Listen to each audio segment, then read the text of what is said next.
Hello दोस्तों, स्वागत है आप सभी का आजाद ग्रुप ऑफ एजुकेशन में। हम सभी जानते हैं यूपीएससी प्रीलिम्स के 2022 से 2013 तक के पीवाईक्यूज डिस्कशन पॉलिटी के हम कर रहे हैं। 2017 तक क्वेश्चंस का डिस्कशन हम कर चुके थे। आज के इस वीडियो में हम 2 सालों के यानी 2016 और 2015 के क्वेश्चंस का डिस्कशन करने वाले हैं। इसके बाद में आपका लास्ट वीडियो आएगा इंडियन पॉलिटी को लेकर, जिसमें 2013 और 2014 के क्वेश्चंस का डिस्कशन हम करेंगे। उस डिस्कशन के बाद जो हमारा मेन मोटिव है इस सीरीज को लेकर आने का, हम डिस्कस करेंगे कि इतने सालों के यानी पिछले 10 सालों के पॉलिटी के क्वेश्चंस देखने के बाद में हमें किस क्या पता चला, हमारा ट्रेंड एनालिसिस क्या रहा कि कौन से ऐसे टॉपिक हैं जो हमें पढ़कर जाने हैं और हमारा पॉलिटी का काम हो जाएगा। तो जो लास्ट वीडियो होगा 2013 और 14 के क्वेश्चंस का, उसके लास्ट में हम यह डिस्कस जरूर करेंगे कि जो 10 सालों के क्वेश्चंस हमने डिस्कस किए हैं उनमें कौन से टॉपिक से रिपीटेडली क्वेश्चंस बार बार क्वेश्चंस पूछे जा रहे हैं। जब हम एक बार यह चीज इंश्योर कर लेंगे, यह चीज पता कर लेंगे कि कौन से टॉपिक्स हमें पढ़कर जाना ही है, जहां से सबसे ज्यादा पॉलिटी के क्वेश्चंस बनते हैं, तो पीटी यानी प्रीलिम्स का एग्जाम हमारे लिए कहीं ना कहीं बहुत इजी हो जाने वाला है। ठीक है, तो ये एक मोटिव था ये सीरीज लेकर आने का। तो आज के क्वेश्चंस पर डिस्कस करते हैं। आज हम बात करेंगे 2015 और 2016 के क्वेश्चंस की। तो आइए पहला क्वेश्चन 2015 से शुरू करते हैं। पहला क्वेश्चन है, निम्नलिखित कथनों पर विचार कीजिए। राज्यसभा में धन विधेयक को या तो अस्वीकार करने या संशोधित करने की कोई शक्ति निहित नहीं है। यह बात बिल्कुल ठीक है जब हम बात करते हैं धन विधेयक की। वैसे तो देखिए, राज्यसभा और लोकसभा की अधिकतर मामलों में शक्तियां बराबर हैं, लेकिन कुछ ऐसे मामले हैं जिनमें से एक है धन विधेयक, जहां पर सारी शक्ति, यह मैक्सिमम शक्ति किसके पास होती है? लोकसभा के पास। तो धन विधेयक के मामले में राज्यसभा क्या कर सकती है? सिफारिश तो कर सकती है, संशोधन नहीं कर सकती। लोकसभा को सिफारिश कर सकती है कि आप इसमें ये चेंजेस कीजिए, और अगर लोकसभा उन सिफारिशों को नहीं मानती है तो भी धन विधेयक पारित हो जाता है। तो ये धन विधेयक है, ना तो अस्वीकार करने की शक्ति है ना संशोधित करने की शक्ति राज्यसभा के पास धन विधेयक के संदर्भ में है। ये स्टेटमेंट बिल्कुल करेक्ट आप कहेंगे।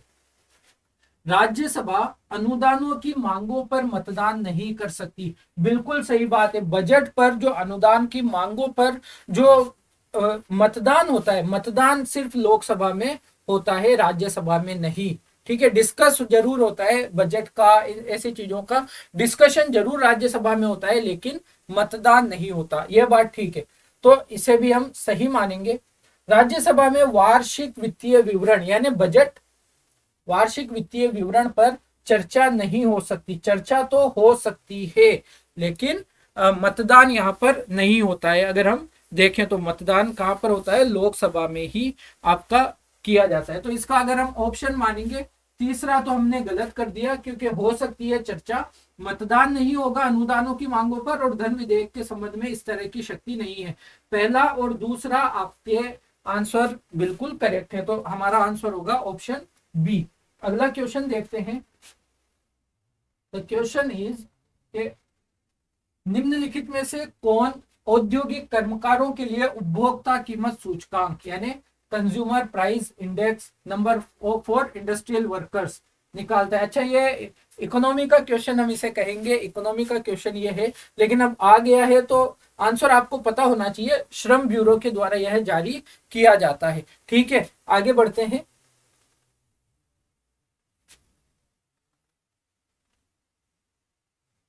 क्वेश्चन है, जब संसद के दोनों सदनों की संयुक्त बैठक, अनुच्छेद 108, अनुच्छेद 108 में संयुक्त बैठक का क्या है?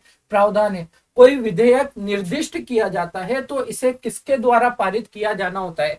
जब किसी साधारण विधेयक पर, आप ये ध्यान रखेंगे, अगर कोई विधेयक साधारण विधेयक है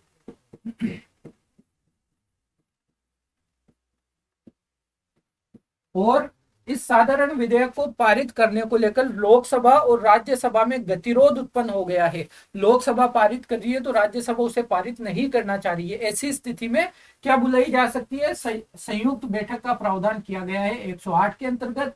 संयुक्त बैठक की अध्यक्षता कौन करता है, लोकसभा अध्यक्ष। और इस बैठक में, संयुक्त बैठक में जो विधेयक पर चर्चा की जानी है, जो मतदान करना है, वह कैसे होना चाहिए, साधारण बहुमत से। उपस्थित और मत करने वाली संख्याओं का बहुमत होना चाहिए, साधारण बहुमत की यहाँ पर बात होती है। इसीलिए तो ऐसा होता है कि वैसे तो कहा जाता है कि साधारण विधेयक के बारे में राज्यसभा और लोकसभा की शक्ति बराबर है, लेकिन अगर आप बात करें संयुक्त बैठक में तो वहां पर क्योंकि नंबर ऑफ पार्लियामेंट के जो सदस्य हैं, मेंबर ऑफ पार्लियामेंट्स की संख्या है वह लोकसभा में ज्यादा है, तो ऑटोमेटिक क्या होगा, अगर लोकसभा पारित करना चाह रही है तो वह बिल पारित हो जाएगा। तो यहाँ पर भी लोकसभा हावी होती हुई नजर आती है संयुक्त बैठक के अंतर्गत।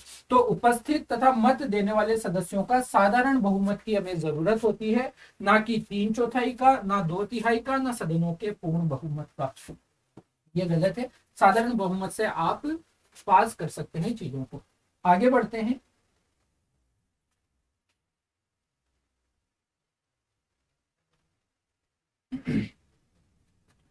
भारत के संविधान में 5वीं अनुसूची और 6ठी अनुसूची किससे संबंधित है, जनजातीय क्षेत्रों से लेकर, जनजातीय लोगों के संरक्षण से लेकर के उपबंध निम्नलिखित में से किस लिए किए गए हैं। 5वीं अनुसूची और 6ठी अनुसूची के उपबंध हमारे संविधान में किस लिए किए गए हैं, क्या उनका उद्देश्य है।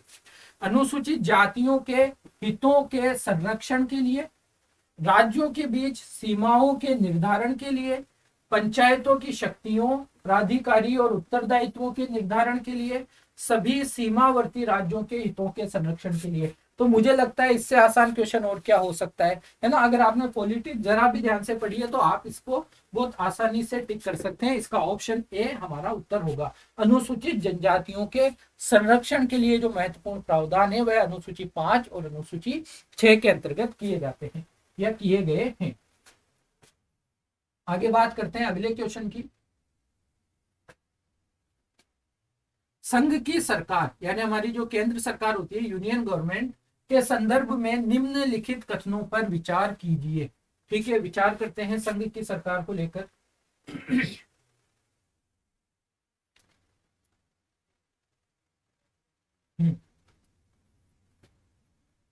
राजस्व विभाग संसद में प्रस्तुत किए जाने वाले केंद्रीय बजट को तैयार करने के लिए उत्तरदायी है। यह आप बताइए कि संसद में जो बजट तैयार होता है उसे कौन सा विभाग तैयार करता है, उसे तैयार करता है आर्थिक मामलों का विभाग, ना कि राजस्व विभाग। तो यहां पर यह ऑप्शन गलत हो गया। हम क्या करेंगे, आर्थिक मामलों का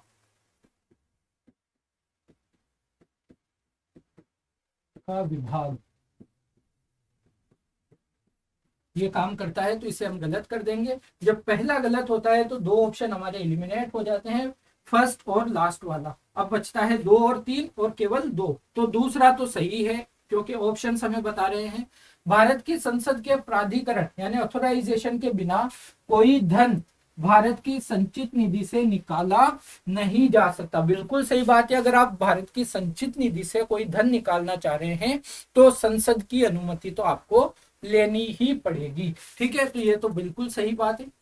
लोक लेखा से किए जाने वाले सभी संवितरणों डिसबर्समेंट्स के लिए भी भारत की संसद के प्राधिकरण की आवश्यकता होती है। ये कह रहा है कि लोक लेखा निधि जो होती है हमारे संविधान में, हम देखते हैं 3 तरह की, संचित निधि, आकस्मिकता निधि और लोक लेखा निधि। तो हमने देखा कि संचित निधि में से पैसा निकालने के लिए संसद के अधिकार की आवश्यकता होती है, संसद की अनुमति की आवश्यकता होती है। लेकिन ये कह रहा है कि लोक लेखा निधि से भी पैसा निकालने के लिए संसद की प्राधिकरण की, संसद की अनुमति की आवश्यकता होती है। तो ऐसा नहीं है, लोक लेखा निधि के लिए संसद की अनुमति नहीं लेनी होती है। तो तीसरा भी हम गलत कर देंगे। हमारा आंसर होगा ऑप्शन सी, हमारा सही आंसर होगा। ठीक है, आगे बढ़ते हैं।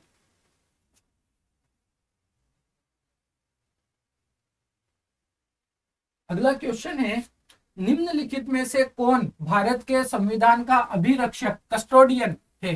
तो बहुत इजी क्वेश्चन है और हमें पता है कि भारत के संविधान की रक्षा या भारत के संविधान का रक्षक किसे कहते हैं? हम सुप्रीम कोर्ट को, हमारा जो उच्चतम न्यायालय है उसको कहा जाता है। क्योंकि जब भी सरकार के द्वारा, कार्यपालिका विधायिका के द्वारा जब भी किसी तरह का कानून लाया जाता है, उसकी संवैधानिकता की जांच करने का काम होता है हमारे सुप्रीम कोर्ट का। इस तरह से वह हमारे संविधान का रक्षा करने का काम करती है। आगे बढ़ते हैं।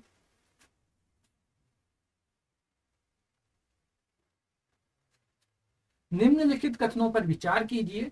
भारत में किसी राज्य की विधान परिषद आकार में उस राज्य की विधानसभा के आधे से अधिक बड़ी हो सकती है। अगर आपने विधानमंडल वाला टॉपिक अच्छे से पढ़ा है, जो कि मैंने कुछ दिन पहले मैंने ही वह सेशन लिया था राज्य विधानमंडल के संबंध में, संपूर्ण तरह से 365 चर्चा की थी उस लेक्चर में हमने, और राज्य विधानमंडल के अंतर्गत आने वाले सभी पक्षों को देखा था। तो अगर आपने वह सेशन लिया है या इसके बारे में पढ़ा है तो आपको पता है कि विधान परिषद का आकार कितना हो सकता है? राज्य विधानसभा की 1/3 से ज्यादा नहीं हो सकता। यानी अगर किसी विधानसभा में कितने सदस्य हैं, अगर मैं कहूँ 330 है समझ लो फॉर एग्जाम्पल, तो इसका 1/3 कितना होगा? 110। तो किसी विधान परिषद में 110 सदस्य होंगे। अगर उसकी विधानसभा में एक 330 सदस्य हैं तो वहां पर 110 से ज्यादा उसकी विधान परिषद में सदस्यों की संख्या नहीं हो सकती। कहने का मतलब है अगर किसी राज्य में विधानसभा के साथ साथ विधान परिषद भी है तो विधान परिषद में कितने सदस्य होंगे, उसमें कितनी सदस्य संख्या होगी, यह डिसाइड किस बात पर करता है? मैक्सिमम जब हम बात करें तो मैक्सिमम की बात है उस विधानसभा के जितने भी सदस्य हैं उनका 1/3 सदस्य वहां पर है। अच्छा, न्यूनतम सदस्य मैंने उसमें बताए हैं लेक्चर में, तो अगर लेक्चर देखो, अगर चीजें पता नहीं है तो पूरा लेक्चर देखो और फिर आप पाओगे कि राज्य विधानमंडल से जितने भी क्वेश्चन आते हैं वहां से आपके बनना शुरू हो जाएंगे। ठीक है, तो इसको हम गलत कर देंगे। किसी राज्य का राज्यपाल उस राज्य की विधान परिषद के सभापति को नाम निर्देशित करता है। यह बात भी गलत है, मैं कह रहा हूं लेक्चर जाके देखना है। क्योंकि राज्य की विधान परिषद का जो सभापति होता है और जो उप सभापति होता है, विधान परिषद के सदस्य अपने में से ही उसको चुनने का काम करते हैं। तो राज्यपाल के द्वारा ऐसा कोई रोल नहीं निभाया जाता। सही पूछ रहा है तो दोनों ही गलत है, इसलिए हम ऑप्शन डी पर टिक कर देंगे। आगे बढ़ेंगे।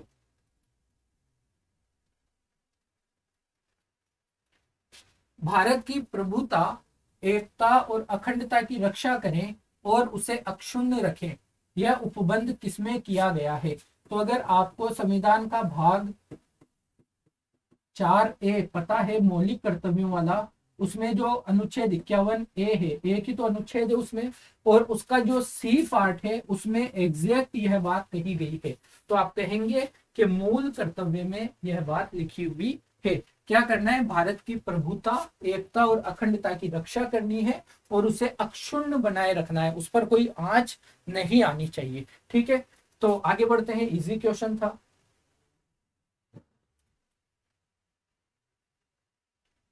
पंचायती राज व्यवस्था का मूल उद्देश्य क्या था? पंचायती राज व्यवस्था को जो हमने लागू किया भारत में, उसका मूल उद्देश्य क्या था? उसका मूल उद्देश्य था कि विकास में जनता की भागीदारी सुनिश्चित हो सके, आम लोगों की पहुंच हो सके अपने क्षेत्रों में। भाई मेरे गांव में मैं उसके विकास में भागीदार बनूं, इसलिए पंचायती राज जैसी चीजें लाई गई थी। राजनीतिक जवाबदेहिता, देखिए हमारे भारत में जो संसदीय प्रणाली है वह ऑलरेडी उत्तरदायित्व पर टिकी हुई है। अगर उत्तरदायित्व नहीं होगा तो सरकार गिरा दी जाएगी। तो राजनीतिक जवाबदेहिता तो ऑलरेडी हमारे संविधान में, हमारी शासन व्यवस्था में थी। ठीक है, तो इसको हम नहीं मानेंगे। लोकतांत्रिक विकेंद्रीकरण, निचले हिस्सों तक, निचले क्षेत्रों तक लोकतंत्र का विकेंद्रीकरण हो, लोग आगे आए विकास को लेकर, जन भागीदारी को लेकर, यह ठीक है। और वित्तीय संग्रहण जैसी चीज अभी नहीं हुई है, क्योंकि हम देखते हैं पंचायती राज संस्थाओं के पास जो सबसे बड़ी समस्या आती है वह वित्तीय संसाधनों की आती है। तो इस पर अभी काम करना हमें बाकी है, तो इसको नहीं। तो 1 और 3 हमारा आंसर होगा, सी विल बी अ आंसर। ठीक है, आगे बढ़ते हैं।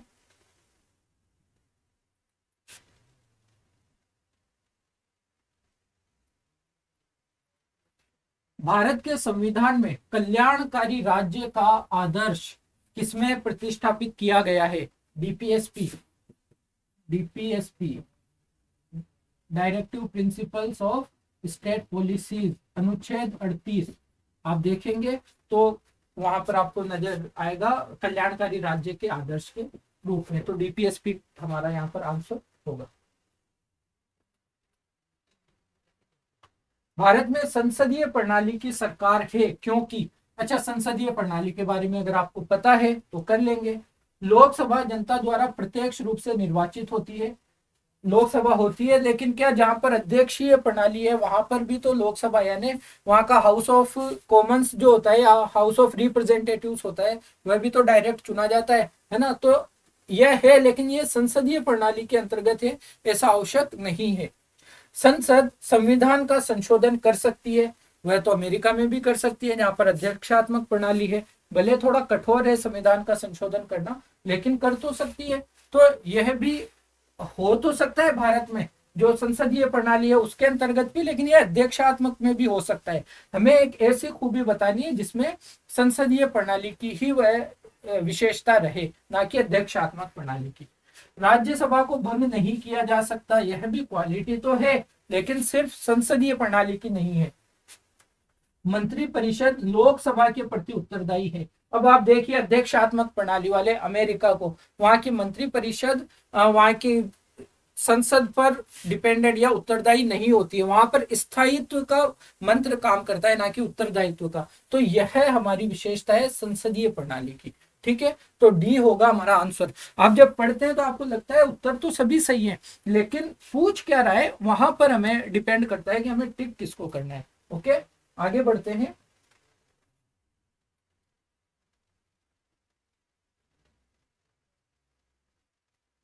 राज्य की नीति के निदेशक तत्वों डीपीएसपी के बारे में निम्नलिखित कथनों पर विचार कीजिए।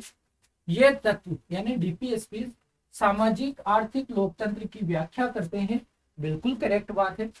इन तत्वों में अंतर्विष्ट उपबंध किसी न्यायालय द्वारा परिवर्तनीय नहीं है, यह भी बात सही है। कौन से उपबंध परिवर्तनीय है? मूल अधिकारों वाले, लेकिन यह न्यायालय द्वारा परिवर्तनीय नहीं है। तो बिल्कुल इजी क्वेश्चन था और बहुत सटीक आंसर आप इसका कर सकते थे बिना किसी कंफ्यूजन के। आइए देखते हैं। अच्छा, तो यहाँ पर हमारे क्वेश्चन कंप्लीट होते हैं 2015 के, और अब हम आते हैं 2016 के क्वेश्चंस पर। बहुत कम क्वेश्चंस 2016 में पूछे गए थे। तो अगर जैसे कुछ लोगों को ये लगता है कि किसी साल में जैसे 2022 में अगर हम बात करें तो शायद 10 या 11 क्वेश्चन पॉलिटी से पूछे गए, जबकि इसका एवरेज रहता है 15 क्वेश्चन के आसपास का। तो अगर आप ये सोचते हैं कि इस साल पॉलिटी के क्वेश्चंस कम आए हैं तो अगले साल भी कम आएंगे, ऐसा बिल्कुल भी जरूरी नहीं है। क्योंकि हम देखते हैं जब 2016 के क्वेश्चंस की बात करते हैं तो सिर्फ कितने 5 या 6 क्वेश्चंस हैं पॉलिटी के, लेकिन अगले साल देखिए 2017 में 22 क्वेश्चन पॉलिटी से पूछे गए हैं, सीधे 22 क्वेश्चन। तो कितना वेरिएशन आपको देखने को मिल सकता है।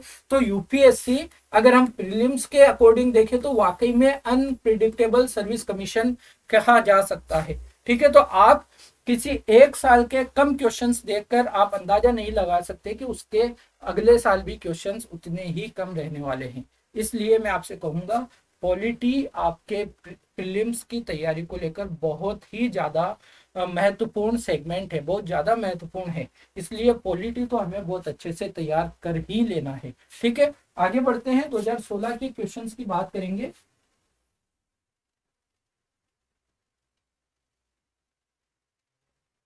क्वेश्चन है, राष्ट्रहित में भारत की संसद राज्य सूची के किसी भी विषय पर विधिक शक्ति प्राप्त कर लेती है यदि इसके लिए एक संकल्प। राज्य सूची जैसे हमने देखा है कि 3 अनुसूचियां हैं हमारी, 7th शेड्यूल में है, शायद 7th शेड्यूल में है संघ सूची, राज्य सूची और समवर्ती सूची। तो अगर संसद राष्ट्रहित में संसद राज्य सूची के किसी विषय पर कानून बनाना चाहे तो उसे ऐसी शक्ति कब प्राप्त होगी? लोकसभा द्वारा अपनी संपूर्ण सदस्यता के साधारण बहुमत से पारित कर लिया जाए। आपको पता है राज्य सूची के विषय पर सिर्फ राज्य की सरकार ही कानून बना सकती है, लेकिन अगर राष्ट्रहित की बात आ जाए तो राज्य कहेंगे ना कि हमारे लिए इस विषय पर कानून बनाइए, और राज्य का प्रतिनिधित्व संघ में कौन करता है? राज्यसभा। इसलिए लोकसभा पारित नहीं करेगी, राज्यसभा पारित करेगी बिल को, प्रस्ताव को, के राष्ट्रहित में इस विषय पर कानून बनाया जाना चाहिए। क्योंकि प्रांतों का प्रतिनिधित्व केंद्र के अंदर राज्यसभा के अंदर होता है, इसलिए राज्यसभा द्वारा अपनी संपूर्ण सदस्यता के, साधारण बहुमत नहीं होगा, साधारण बहुमत नहीं होगा तो ये तो गलत हो गया, ठीक है। लोकसभा वाला तो हम देखते ही गलत कर देंगे। राज्यसभा में साधारण बहुमत नहीं, कम से कम 2/3 बहुमत से पारित कर लिया जाए, तो ऑप्शन डी होगा हमारा सही आंसर। अगर राष्ट्रहित में राज्य सूची के किसी विषय पर संसद को कानून बनाना है तो वह कानून तभी बना सकती है जब राज्यसभा के द्वारा ऐसा प्रस्ताव पारित किया जाए कि आप इस सब्जेक्ट पर, राज्य सूची के इस विषय पर कानून बनाइए, और ऐसा प्रस्ताव कितने मतों से? विशेष बहुमत से, यानी कम से कम 2/3 सदस्यों के बहुमत से पारित होना जरूरी है। तो ऑप्शन डी होगा हमारा आंसर। आगे बढ़ते हैं।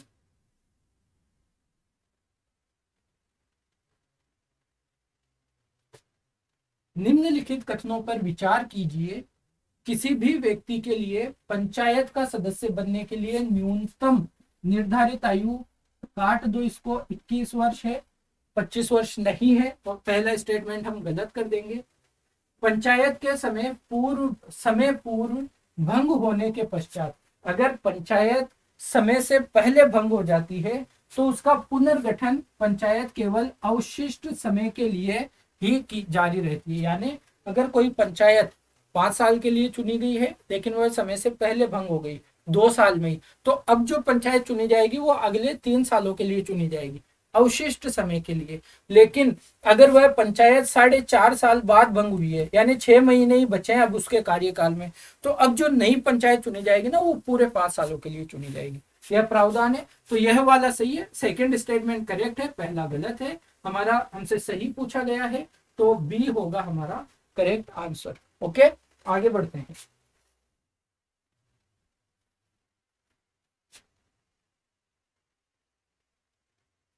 निम्नलिखित कथनों में से कौन सा या कौन से सही है या है?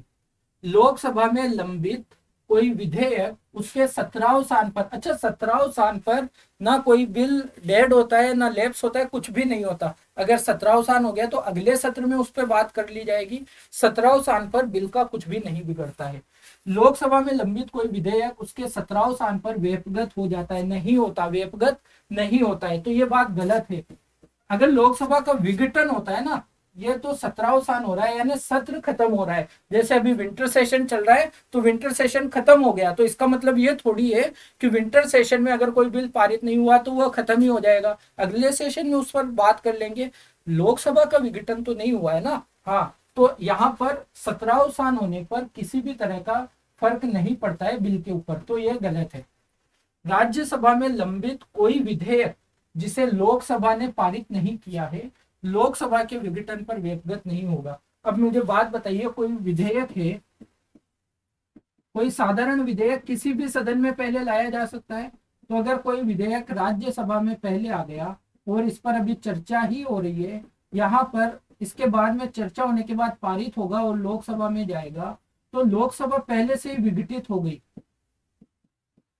अभी ये बिल यहीं पर है, तो बिल विघटित कैसे होगा? बिल तो लैप्स नहीं होगा ना, क्योंकि अब जो नई लोकसभा आएगी उसके पास बिल चला जाएगा, बिल लैप्स नहीं होगा। तो ये बात बिल्कुल ही सही है। राज्यसभा में लंबित कोई विधेयक जिसे लोकसभा ने पारित नहीं किया है, लोकसभा के विघटन पर वेपगत नहीं होगा। बिल्कुल करेक्ट बात है, सही पूछा है तो केवल दूसरा हमारा सही है, पहला गलत है, क्योंकि 17वें स्थान पर कोई भी बिल लैप्स नहीं होता है। ओके, आगे बढ़ते हैं।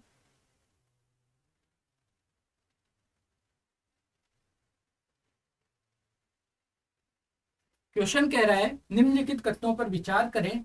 किसी राज्य में मुख्य सचिव को उस राज्य के राज्यपाल द्वारा नियुक्त किया जाता है। देखिए, अगर मुख्य सचिव को भी राज्यपाल द्वारा नियुक्त किया जाएगा तो वो भी कहीं ना कहीं केंद्र सरकार का एजेंट की तरह काम करने लगेगा। यहाँ पर जो चुना जाता है ना मुख्य सचिव को, उस पे काम करती है राज्य सरकार, यानी सीएम अपनी पसंद का मुख्य सचिव चुनता है और उसकी नियुक्ति करता है। तो राज्यपाल का इसमें इस तरह का रोल नहीं है कि वह अपनी मर्जी से किसी मुख्य सचिव को चुने। राज्य के मुख्य सचिव का नियत कार्यकाल होता है, ऐसा भी कुछ लिखा हुआ नहीं है, कोई नियत कार्यकाल इसका नहीं होता है। ठीक है, तो सही हमसे पूछा है, दोनों ही गलत है, तो ऑप्शन डी को हम करेक्ट करेंगे। आप देख रहे हैं 2016 में सिर्फ 5 से 6 क्वेश्चन है, लेकिन क्वेश्चन टफ ज्यादा है। कम क्वेश्चन है लेकिन क्वेश्चन की जो टफनेस है वह बहुत ही ज्यादा है। अगर आपके कॉन्सेप्ट ठीक से पढ़े हुए नहीं है तो आप क्वेश्चंस को सोल्व नहीं कर पाते हैं। ग्राम न्यायालय अधिनियम के संदर्भ में निम्नलिखित में से कौन सा या कौन से सही है। ग्राम न्यायालय अधिनियम 2008 में आया था, 2008 में। इस अधिनियम के अनुसार ग्राम न्यायालय केवल सिविल मामलों की सुनवाई कर सकता है, आपराधिक मामलों की नहीं। यह बात गलत है, ग्राम न्यायालय आपराधिक मामलों की सुनवाई भी कर सकता है। ठीक है, तो इस स्टेटमेंट को हम गलत कहेंगे। यह अधिनियम स्थानीय सामाजिक सक्रियतावादियों को मध्यस्थ और सुलहकर्ता के रूप में स्वीकार करता है। बिल्कुल सही बात है, अधिनियम की एक धारा यह बात कहती है कि जो स्थानीय सामाजिक सक्रियकर्ता है उनको मध्यस्थों या सुलहकर्ताओं के रूप में मान्यता दी गई है। तो पहला गलत है, दूसरा सही है, और हमसे सही पूछा गया है, ऑप्शन बी हमारा सही आंसर होने वाला है इसका। ओके, तो ये थे हमारे क्वेश्चंस 2015 और 2016 के। उम्मीद कर रहा हूँ आपको पसंद आ रही होगी डिस्कशन हमारे क्वेश्चंस की, आपकी समझ बन रही होगी कि किस तरह की तैयारी हमें प्रीलिम्स के लिए करनी है। ठीक है, तो ये डिस्कशन यहीं पर खत्म करेंगे। एक लास्ट वीडियो में हम जल्दी मिलेंगे जिसमें हम क्वेश्चन डिस्कशन के साथ साथ आपको कुछ टॉपिक सजेस्ट करेंगे कि परीक्षा में जाने से पहले ये वाले टॉपिक इंडियन पॉलिटी को लेकर, ये वाले टॉपिक पर आप अगर काम कर लेंगे तो इंडियन पॉलिटी का जो सेगमेंट है वह आपके लिए आसान हो जाएगा। ठीक है, तो बात करेंगे अगले सेशन में। इस वीडियो को यहीं पर विराम देंगे। अपना ख्याल रखिए, सुरक्षित रहिए, धन्यवाद।